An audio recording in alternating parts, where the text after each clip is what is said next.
तालिबान के सिर पर मंडरा रही मौत, चुन चुन के तालिबानी आतंकी किए जा रहे हलाक। पंजशीर के बाद खड़ी हुई सबसे बड़ी चुनौती। तालिबान आतंकियों के सिर पर मौत का अनजान साया मंडरा रहा है। तालिबान आतंकियों को चुन चुन कर मौत के घाट उतारा जा रहा है। तालिबान के लिए कौन बन चुका है काल? क्या यूएन में मोदी के यलगार के बाद तालिबानी आतंकियों को जहन्नुम पहुंचाने के लिए दुनिया की किसी खुफिया एजेंसी ने सुपारी ले ली है? क्या दुनिया का कोई मुल्क ऐसा है या कई मुल्क ऐसे हैं जो भारत की ही तरह ये नहीं चाहते कि किसी भी देश पर बंदूक के बूते कब्जा करने वाले आतंकियों की हुकूमत चलने पाए? क्या मुस्लिम आतंकियों के काल मोसाद ने तालिबान के खिलाफ कोई सीक्रेट मिशन चला दिया है, या फिर अमेरिका की खुफिया agency CIA behind the curtain Taliban आतंकियों के पीछे पड़ गई है? क्योंकि जिस तरह से तालिबान आतंकियों को मौत के घाट उतारा जा रहा है, उससे तालिबानी आतंकी अपने बिलों में दुबक कर रह गए हैं। वो अपने प्यादों को अब अफगानिस्तान के मौत के मैदानों में आगे कर रहे हैं, क्योंकि वो नहीं चाहते कि उनके गुनाहों का हिसाब इतनी जल्दी कर दिया जाए। और जिन लोगों को बरगला कर, धर्म के नाम पर गुमराह करके, जिहाद छेड़ने के नाम पर मौत के कुएं में धकेल कर और जन्नत जाने का सब्ज़बाग दिखाकर, वहां पर 72 हूरों का लालच देकर तालिबानी टॉप मिलिटेंट कमांडर्स अपने प्यादों को तो मौत के मुंह में धकेल देते हैं, लेकिन जब खुद उनके जंग में जाकर मौत को गले लगाने और सो कॉल्ड जन्नत जाकर 72 हूरों के साथ अय्याशी करने की बारी आती है, तो वो किसी शुतुरमुर्ग की तरह रेत में गर्दन छिपा लेते हैं। लेकिन दोस्तों, आंखें बंद कर लेने से हकीकत बदल नहीं जाती, सच्चाई को झुठलाया भी नहीं जा सकता। और सच्चाई ये है कि अफगानिस्तान में अच्छे दिन लाने का वादा करने वाले तालिबान आतंकियों के बुरे और बहुत बुरे दिनों की शुरुआत हो चुकी है। इसी का नतीजा है तालिबान आतंकियों के पीछे पड़ी मौत। दोस्तों, कौन है जो तालिबान आतंकियों को चुन चुन कर मिटा रहा है? कौन है जो इन हत्यारों का काल बन चुका है? क्या इसके पीछे टीम मोदी की कोई कूटनीतिक चाल है, या फिर अमेरिका, ब्रिटेन या जापान की कोई योजना? इसका खुलासा आपके सामने करेंगे, लेकिन आप इन सवालों के जवाब तभी जान पाएंगे जब आप इस वीडियो को बिना स्किप किए पूरा देखेंगे। तो वीडियो पूरा जरूर देखिए और हमें अपनी राय कमेंट बॉक्स में जाकर कमेंट करके जरूर बताइए। तो दोस्तों, 15 अगस्त को जब से तालिबानी आतंकियों ने अफगानिस्तान पर कब्जा किया है, तब से तालिबान की किस्मत में मनहूसियत की एंट्री हो गई है। उसे उसके गुनाहों का हिसाब यही करना पड़ रहा है। पहले तालिबानी आतंकियों में दो फाड़ हो गए, फिर खुरासान गुट ने तालिबानी डिप्टी PM बरादर को गोली मार दी, फिर तालिबानी रिप्रेजेंटेटिव्स को यूएन में नो एंट्री का सामना करना पड़ा, फिर तालिबान की कथित सरकार को खारिज करते हुए अफगानिस्तान के पूर्व डिप्टी प्रेसिडेंट ने अफगानिस्तान की निर्वासित सरकार बना ली, फिर अब तालिबानी टेररिस्ट पर सुसाइडल अटैक किए जा रहे हैं। तालिबान इससे डरा और झल्लाया हुआ है, क्योंकि उसे खुद पक्के तौर पर पता ही नहीं चल पा रहा कि उसके लड़ाकों को चुन चुन कर मारने वाला आखिर है कौन। हालांकि वो अंधेरे में तीर जरूर मार रहा है, लेकिन दोस्तों, तालिबान के दुश्मन ने खुद अपना नाम उजागर कर दिया है। उस नाम से तालिबान आतंकी वाकिफ तो हैं, लेकिन उन्हें अंदेशा नहीं था कि वो नाम उनका काल बन जाएगा। तालिबान आतंकियों के उस जानी दुश्मन का नाम है ISIS-K।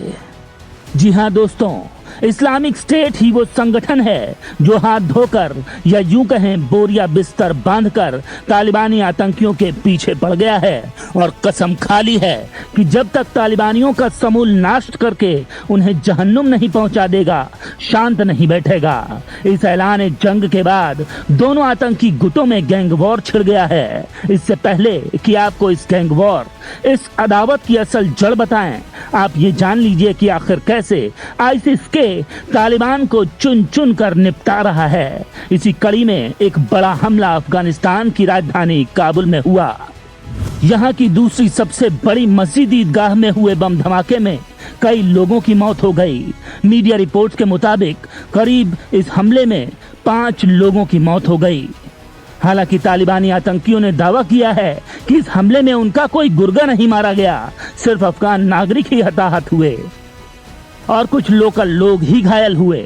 लेकिन आपको बता दें कि जिस वक्त ये बम ब्लास्ट हुआ उस वक्त एक तालिबानी प्रवक्ता ज़बीहुल्लाह मुजाहिद की मां के लिए शोक सभा का आयोजन किया जा रहा था, जिसके लिए बड़ी तादाद में तालिबानी सदस्य मौजूद थे। तभी वहां बम धमाका हो गया और कई लोगों की मौत हो गई। ऐसे में जबकि शोक सभा में तालिबानी बड़ी संख्या में मौजूद थे, वहीं धमाका हुआ, 5 लोग मरे। इसमें तालिबानी आतंकी लपेटे में ना आए हों, ये थोड़ा लॉजिकल कम लग रहा है। लेकिन शायद नाक कटने के इसी डर से तालिबानी अपने आतंकियों के मारे जाने की बात पर पर्दा डाल रहे हैं, जैसे डोकलाम में हिंदुस्तानी शेरों से पिटने के बाद चीन ने किया था। इससे पहले जलालाबाद में शनिवार को एक हमले में कम से कम 4 लोगों की मौत हो गई थी। टोलो न्यूज की रिपोर्ट के मुताबिक शनिवार शाम को इस हमले को अंजाम दिया गया। इसमें बाकायदा निशाना साधा गया था। इससे पहले शुक्रवार को भी एक तालिबानी गाड़ी को निशाना बनाकर हमला किया गया था।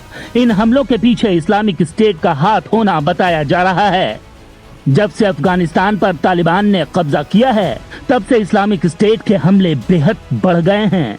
पिछले महीने भी जलालाबाद को निशाना बनाया गया था, जिसमें करीब 4 लोगों की मौत हो गई थी। इतना ही नहीं, तालिबानियों के खिलाफ आईसिस किस कदर हाथ धोकर उनके पीछे पड़ा है, उसका अंदाजा आप इसी बात से लगा सकते हैं कि अफगानिस्तान के उत्तरी पारवान प्रांत की राजधानी छारीकार में तालिबान और आईसिस के बीच लगातार झड़पों में कम से कम 20 तालिबानियों के मारे जाने की खबरें हैं। माना जा रहा है कि इन इलाकों में तालिबानियों और आईसिस के आतंकियों के बीच गोलीबारी और बमबारी हुई, जिसमें दोनों तरफ से काफी लोग मारे गए। आपको याद ही होगा कि अगस्त के आखिर में काबुल एयरपोर्ट पर आईसिस ने ही धमाका किया था। 26 अगस्त को काबुल एयरपोर्ट के बाहर हुए उस आत्मघाती हमले की जिम्मेदारी आईसिस ने ही ली थी, जिसमें 169 से ज्यादा अफगान और 13 अमेरिकी सैनिक मारे गए थे। इसे तालिबानियों का वेलकम करने के लिए आईसिस का एक छोटा सा ट्रेलर ही कहा जा रहा था, जो सच भी साबित हुआ है। अब तक पुष्ट आंकड़ों के मुताबिक 4 दिन के भीतर ही करीब 30 तालिबान आतंकियों को आईसिस ने जहन्नुम का टिकट कटवा दिया है, जिससे तालिबान आतंकी तमतमाए हुए हैं और जवाबी कार्रवाई शुरू कर दी है। मीडिया रिपोर्ट्स की माने तो तालिबानियों ने आईसिस के एक ठिकाने को ध्वस्त कर दिया है, लेकिन यहाँ पर भी तालिबानी आतंकी की ही लाशें ज्यादा गिरी हैं। बताया जा रहा है कि तालिबान आतंकियों ने छारीकर शहर में काल ख्वाजा में एक मकान को निशाना बनाकर गोलियां चलाई थीं और इस दौरान दोनों तरफ से हुई गोलीबारी में कम से कम 9 तालिबानी मारे गए और एक महिला समेत 3 नागरिकों की भी मौत हो गई।